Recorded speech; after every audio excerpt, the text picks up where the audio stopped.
Welcome to CRAWMEN, a house isolated in silence, two sisters bound by fear, and something lurking that isn't human. She returned from the asylum hoping for a normal life, but home has changed. The air is colder, and at night, something watches. Is it madness? Is it a ghost?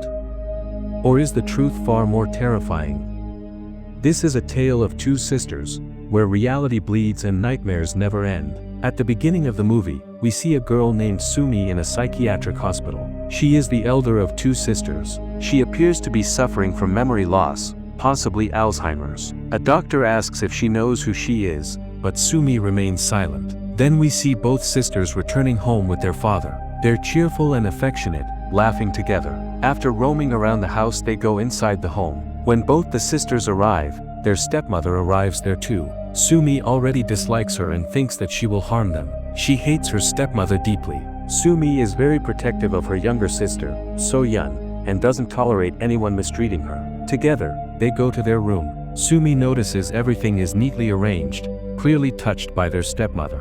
This annoys Sumi. She doesn't want her stepmother interfering with their space. She feels she's trying to impress their father and take him away from them. When her mother sees that she has organized the clothes for her husband, she throws it into dustbin. Later, we see Sumi's father talking on the phone. He says, her condition is worsening. You're lucky you're not here. He's talking about Sumi. He invited his brother and sister-in-law over, hoping it would help Sumi feel better. But the stepmother claims she was the one who invited them. While having dinner, Sumi and her stepmother start arguing again. To calm things down, Sumi's father gives his wife 2 tablets. That night, So-yeon sees her door creak open. She's terrified. It feels like something unhuman has entered. She realizes that something is trying to scare her. She rushes to Sumi, who comforts and hugs her. They sleep together. But Sumi goes to see what is there, but there is nothing. When she opens the fridge, she gets scared as there was a creature in it. But now Sumi begins to have a terrifying dream. She sees that a spirit is slowly coming towards her. It's her mother's ghost. She sees her real mother standing on her bed, with blood on So-yeon's body. Her mother's spirit appears, and suddenly her head detaches and attaches itself to body. Sumi wakes up, only to realize that even this was still part of a dream. She finally wakes up for real and sees blood on So-yeon's bed. She realizes her sister has gotten her period and goes downstairs to get pads. Eun-ju noticed her about it when Sumi told her about So-yeon's condition, and she said that, what a coincidence.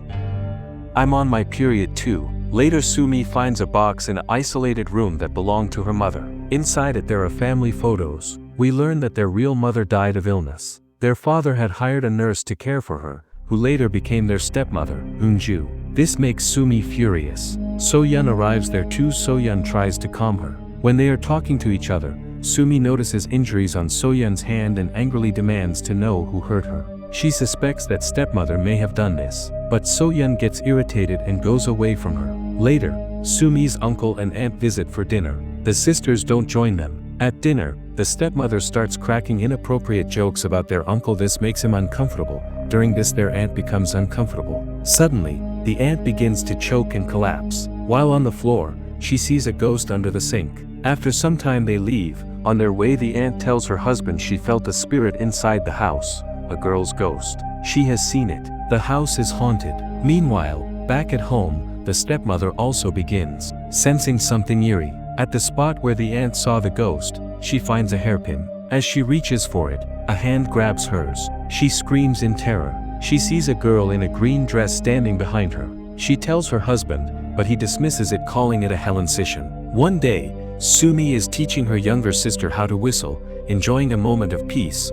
She was also teaching her how to hunt and kill birds. That night her father finds birds killed and brutally mutilated. The birds are dead and he is frightened. He buried them. During this we see that someone has locked Eun-ju inside the room.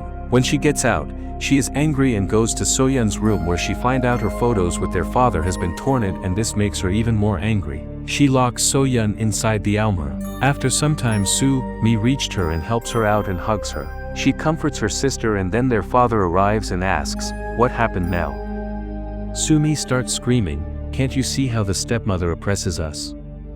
She says that Eun-ju locked So-yeon inside the almirah. She urges her sister So-yeon to speak up about the abuse. And then comes the twist that sends chills down your spine. Her father says, your younger sister died a long time ago. As he says this, the girl, Sumi's sister, starts stepping back. She was never really there. It was all in Sumi's imagination. After her sister's death, she became mentally ill. That's why, at the beginning of the movie, we see her in a mental hospital. Confused and overwhelmed, Sumi falls asleep. When she wakes up, she sees her stepmother beating someone trapped in a sack.